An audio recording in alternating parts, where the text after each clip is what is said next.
Now let us see how corruption reduces in jury system.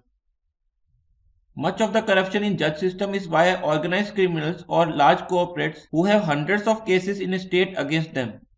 These cases go to some 100 to 300 judges in lower courts. So the big time criminals and corporates hire some 15 to 50 lawyers who are close relatives of these judges or are otherwise close to these judges. Now in jury system, these hundreds of cases will go to thousands of jurors.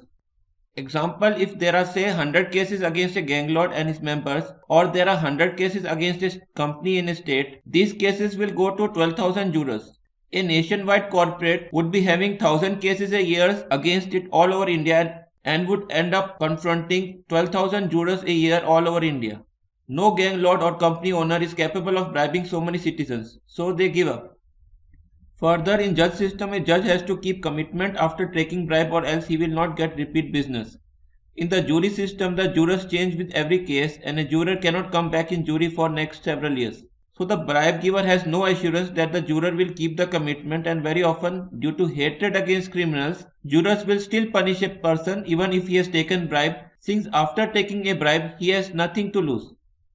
Let us see how corruption in police administration reduces in jury system. Most policemen officers come into contact with judges due to years of service.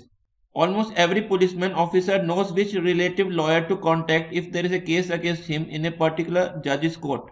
And they have years of relations and nexuses. The relative lawyers trade favors for the favors they would get from policemen and judges. And so policemen officers get away in the cases against them easily. However, in jury system they confront jurors who are angry against corrupt policemen officers, and they have no nexus with thousands of jurors. So chances that a corrupt policeman or officer gets punished are far higher in jury system. This is why jury system reduces corruption in other departments such as police, revenue, education, health, etc. Let us see which countries have jury system. There are 15 major countries which use jury system: Canada, US, UK, France, Denmark, Norway, Sweden, Finland, Germany, Spain, Portugal, Italy, Hong Kong, Australia and New Zealand. 3 countries are added in this list. Some 25% of Russia's districts now use jury system, and China, Japan have also now started jury system. And some 90 countries use judge system. Each and every country which uses judge system has corrupt courts, corrupt police and corrupt polity. 4 exceptions are Singapore, South Korea, Taiwan, Israel, where corruption is much higher than the 15 countries which have jury system. China, Russia and Japan too had to move to jury system due to problem of corruption and nepotism in courts. And so did South Korea in April 2008. In other words, if there is anything that shows 100% correlation, it is that jury system always reduces corruption and judge system always increases corruption and nepotism. In ancient times, there are indications of jury system procedures present in our country. Satyat Prakash, written by Dayanand Saraswati, says that Raja, that is the administrator, should be Brajadin, or he will devour and destroy the public just like a lion eats a small animal. Here, Raja means Rajvarg or the administrator, like Prime Minister, Chief Minister, judges, official, etc. And Adhin means that the common citizens should be able to replace or punish the corrupt officials running the country. Jury system and other democratic procedures were responsible for the then prosperity of our country, which later reduced as these systems vanished. Rome had elected magistrates and used jury system for high crimes, which created a far less nepotic and less corrupt regime than its neighbors. This is why Rome became much stronger than the rest. Rome collapsed, and the main reason was that later a large chunk of population, that is slaves, did not have right to vote and could not become part of jury, due to which they faced atrocities and later revolted against the country. After that, in every regime, the punishment was given by kings or lords appointed by the king. In 1200 AD, Britain was the first European nation which reversed this and declared in Magna Carta that the king's agent shall only make allegation and citizens, that is jurors, would decide the guilt and punishment. This was a historical change that changed to reverse the relation between rulers and subjects. The ruler was no longer in charge of deciding imprisonment or even fines. It was after this jury system the craftsmen and traders could protect themselves from the arbitrary rule of lords and progress started. It was only this reason why craftsmen became prosperous in Britain, and some of them later became industrialists. The Industrial Revolution in Britain was only because of this jury system, The jurors protected the craftsmen, traders, and industrialists from the arbitrary fines of the lords and the kings, and just jurors enabled these craftsmen to become wealthy. The so-called Renaissance had no role to play. If Renaissance was responsible for the progress UK made, well, why didn't Italy make such progress where Renaissance came first? The intellectuals have deliberately suppressed the role of jury system in explaining why Europe overtook the rest of the world, as they do not want the students to know about jury system lest they would demand for it also. Now let us see the relation between the jury system and the information factor. Law is only common sense. The intellectuals would want us to believe that law is only for lawyers and judges, but even an illiterate can understand law. One objection often cited by anti-jury, pro-judge individuals is that jurors have less information about the law. This objection is incorrect. Both jurors and judges have same information about basic concepts of fairness, right and wrong, etc. The one and only difference is that judges have more information about section numbers and exact length of punishment. Example, both judges and jurors know violence is crime. A murder done with monetary motive is more evil or bad than spontaneous violence born out of rage and anger.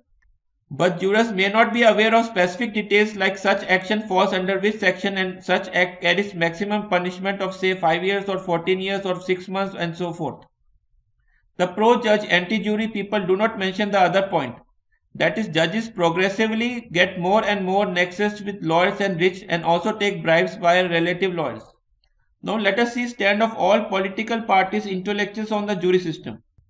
We want all citizens of India to note that all the existing parties, MPs and all intellectuals of India have opposed jury system and insist that only judges will give judgment, thereby ensuring that nepotism in courts will continue. We want all citizens and all genuine activists of India to note that we are the only group interested in curbing the nepotism in judges. Other groups or party leaders do not even bother to mention this problem of nepotism in courts in their manifesto. It is not difficult to see why party leaders and intellectuals support judge system and oppose jury system and recallable judges. Many intellectuals' relatives are judges and so these intellectuals support judge system. That apart, corrupt elite men want centralized judge system and do not want a decentralized jury system. Currently, India has 13,000 judges and they resolve about 13 lakh cases a year. Now say an elite man is operating in a district or state.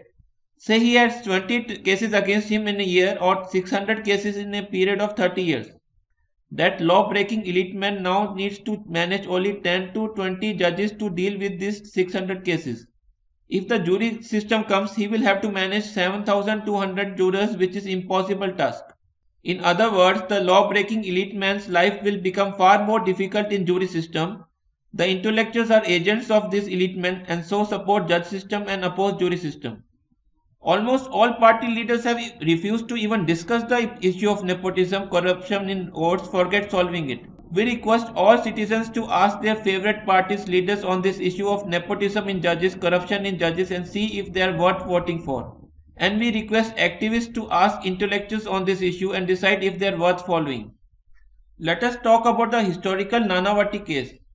The British realized long back that their own collectors and judges were corrupt to the core and population would get crushed to point of rebellion if their powers are not curbed. That is why in 1870s British enacted jury system in India. But in 1956 Jawaharlal Nehru and the then Supreme Court judges abolished the jury system by citing Nanavati case as a reason. This was utter nonsense. Nanavati had killed a person named Ahuja. The jurors had accepted that as a fact. Nanavati was a navy officer and citizens have tremendous respect for military officers. The respect doubles when they see that a young man from wealthy family leaves posh comfortable life and accepts a harsh life of navy. And Ahuja was a proven adulterer. And back then when paternity tests did not exist, adultery was considered as bad as murder. The jurors were in a dilemma. If they convict Nanavati, the judge would hang him. If the jurors had power to decide the punishment, the jurors would have surely issued some punishment like few years of punishment, but juror had only one power, to call him guilty, which may mean his death or call him innocent. The crime of Nanavati was not motivated for economic gains, nor was Nanavati a career criminal, and jurors believed that he did not deserve death for his crime out of anger. So jurors took right decision in saving his life. Their wrong decision that of zero punishment, was because they did not have powers to imprison him for a few years and was not an error in wisdom. Which is why in the system I have proposed the jurors decide punishment so that jury is not forced by the inner conscience to give not guilty verdict when person is guilty but not guilty enough for the highest punishment that the judge might throw. So Nanavati case shows that jurors took a very reasonable decision and what was needed was to increase the powers of the jurors and let them decide punishments instead of judges. Despite this, Nehru, due to his nexuses with the corrupt landlords and judges, cancelled jury system in India without any debate by citing one Nanavati trial as reason. Nehru used Nanavati case as an excuse to abolish jury system in India, and all MPs of Congress, Communist Party, etc. back then supported him. Nehru had taken this decision to support the landlords who were using criminals to beat the landless so that they do not demand land reforms. Due to jury system, the criminals were getting prison sentences and so landlords were finding difficult to ask criminals to beat the landless. So Nehru cancelled the jury system in India so that the landlords can beat the landless and block the land reforms. Let us now see why National Judocratic Commission or NJC is a useless idea. The eminent intellectuals have demanded National Judocratic Commission wherein some 10 to 15 people will have powers to appoint and expel High Court judges and Supreme Court judges.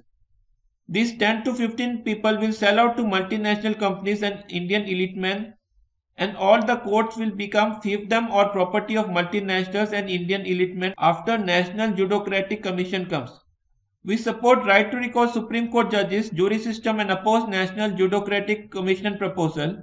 Furthermore, in the National Judocratic Commission proposal as demanded by the eminent intellectuals, there is no procedure by which we commons can expel or replace National Judocratic Commission members, and the eminent intellectuals have opposed procedure to replace National Judocratic Commission members in their NJC proposal. So NJC members will only act as corrupt puppet of elite men. The NJC proposal is because the old elite men want to block the judges who have nexuses with the new elite men from getting too much power. In other words, NJC proposal is old elite men versus new elite men game and there is nothing for commons. Now let us see how we common citizens can bring jury system in India. The quickest and easiest way to bring all good laws in the country is to first bring Transparent Complaint Suggestion Procedure or TCP. Once few lakh citizens tell all the 120 crore citizens about the pro-common laws like jury system, transparent complaint procedure, right to recall procedures, the people will then demand them. Now we need 100 or more separate laws to improve the administration of the country, but instead of doing 100 different mass movements of Andolans, if we do just one mass movement for the transparent complaint proposal procedure and force the Prime Minister to sign the 3-line law and put it in the Gazette notification, then next day I and others can go and put the drafts of jury system, right to recall PM, right to recall judges, etc. pro-common drafts as affidavits on Prime Minister website by going to the collector office. And when the crores of people will come to know about these pro-common drafts, they will support these drafts by going to their nearby Patwari or village officer office. Sufficient pressure will be built to force the Prime Minister to sign and pass these laws and print them in the Gazette notification which is issued every month or so. You can see the drafts of the transparent complaint proposal procedure, jury system, right to recall judges, right to recall PM, etc. in the chapters 1, 6, 7 and 21 in www.righttorecall right to recall.info/301.pdf. So please inform these pro-common procedures to as many people as possible so that the people can get fair and quick judgments and the country progresses. Thank you.